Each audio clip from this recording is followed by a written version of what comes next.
السلام عليكم ورحمة الله وبركاته. رجعنا لكم اليوم فيديو جديد ويوم جديد.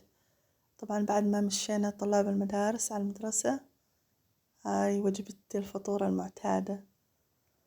وهين نعمل تهوية. طبعا نفتح شبابيك البيت كامل، وبعدها هين عندي الزرعة هاي لازم كل 15 يوم نغسلها وننظفها.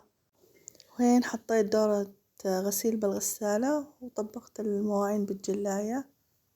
أنا عندي سلة البصل والثوم، كل فترة الواحد لازم يعزلها.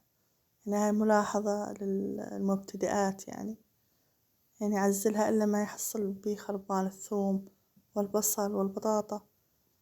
يعني هنا على إيدنا الاستعمال، وشوف شلون حصلت يعني 2 خربانات، خص اللي عندهم بيوت يعني داخلية، هذا كله ريحة بالبيت عفن. وهين قلت أعمل معاكم خلية النحل. طبعا طلاب المدارس يعيدون من المدارس جوعانين.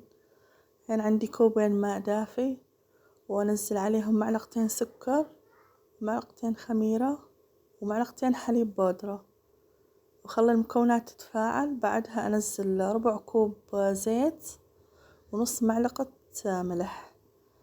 وأنا أخذت معي 7 أكواب طحين.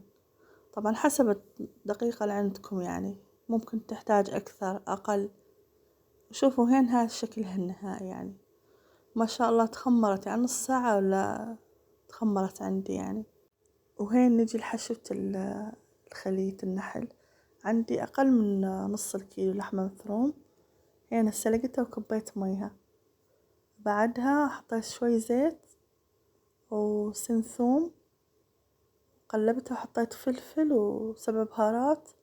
بعدها نزلت عليها حبة طماطم وهديت عليها وغطيتها على بين ما تختمر العجينة. عندي ما شاء الله اختمرت، ويلا نبلش بالحشو. وهين جهزت معانا الحشوة، وشوف العجينة هين شلون تفاعلت ما شاء الله. هين كورناها، قطعناها على قطع متساوية. بعدها فردناها وحشيناها العجينة. بعد ما حشيتها نزلتها بالصينية، ودهنت الوجه بيض وحليب وشوي فانيلا. بعدين خليت ترتاح 10 دقات. بعدين احطها بالفرن على 180 درجة من فوق ومن تحت. وشوف شلون شكلها النهائي، فعلا تستحق التجربة.